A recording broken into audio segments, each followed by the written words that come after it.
بسم اللہ الرحمن الرحیم.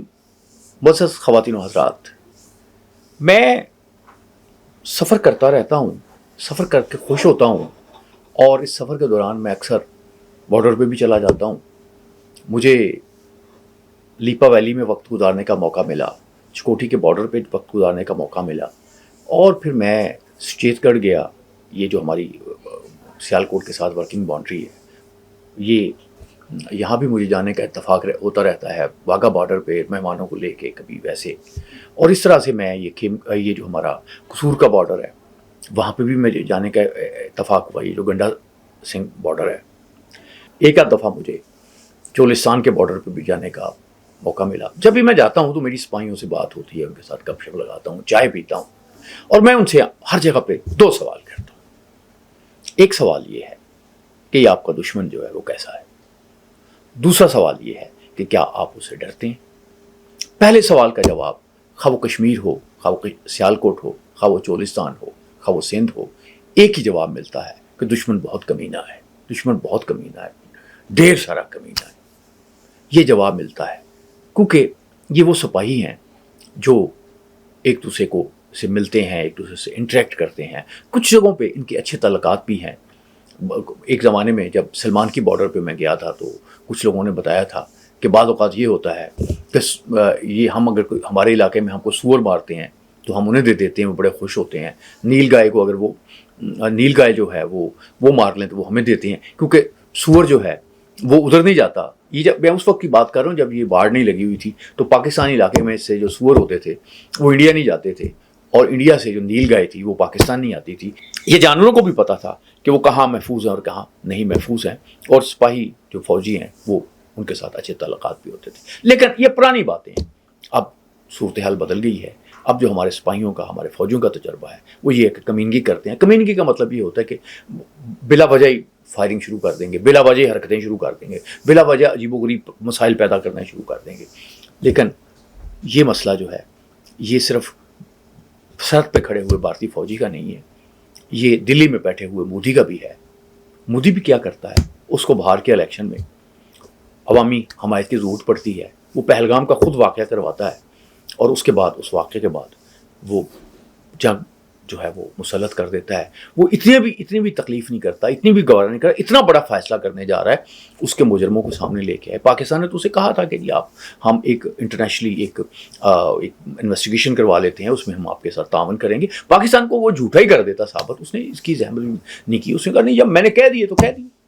لیکن اب لوگ کہہ رہے ہیں کہ جی ٹرمپ جو ہے بار بار سیز فائر کی بات کر رہا ہے اور مودی جواب نہیں دے رہا. تو اصل میں جو ہے ٹرمپ کے پاس مودی کی اور بہت سی چیزیں جو ہیں وہ موجود ہیں. یہاں یہ چیز بھی موجود ہے کہ مودی نے یہ آپریشن خود کروایا ہے. اور اسے اسی دوران آپ نے دیکھا ہوگا کہ جو بمبے اٹیکس تھے اس میں مسلمانوں کو انہوں نے اپنی جوانی گزار دی. تو اب پتہ چلا کہ وہ بیچارے بے گناہ تھے اور پولیس نے جان بوجھ کے پھنسایا تھا.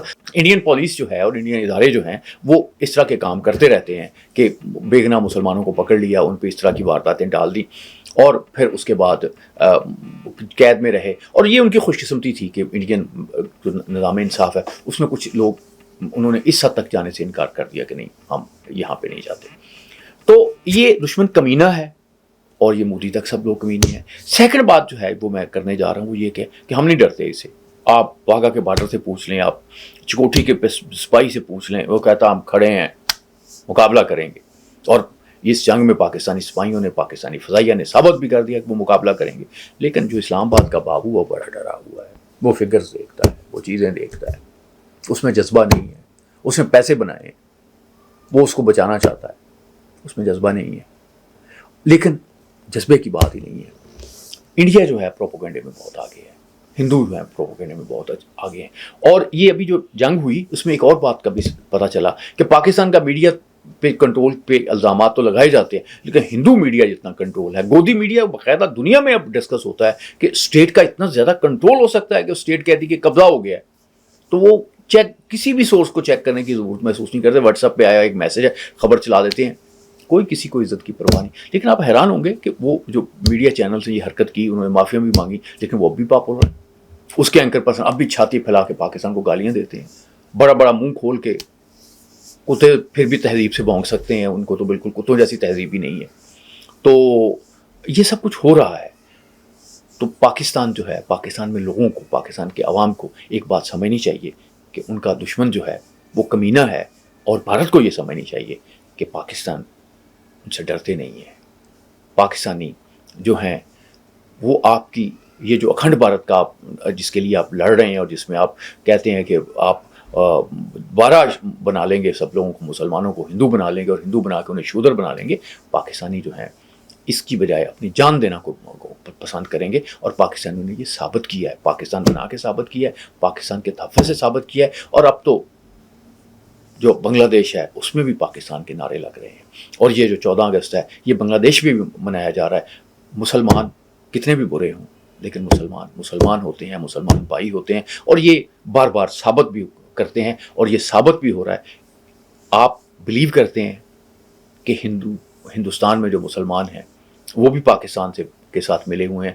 وہ بیچارے ہمیں گالیاں دیتے ہیں، اپنی وفاداری کا ثبوت دینے کے لیے اول و آخر پاکستان کو گالی دینا ضروری سمجھتے ہیں. لیکن میں یہ نہیں کہتا کہ وہ پاکستان سے وفا کریں، وہ انڈیا سے انہیں وفادار رہنا چاہیے. لیکن انڈین حکمرانوں کو بھی انڈیا کے ساتھ وفادار ہونا چاہیے، اور وہ اس صورت میں ہوں گے جب وہ انصاف کے ساتھ کھڑے ہوں گے، جب وہ عقل سے کام لیں گے، جب دور اندیشی سے کام لیں گے. کیونکہ مودی نے تو آپ کو دنیا میں تنہا کر دی ہے. اللہ آپ کا حامی.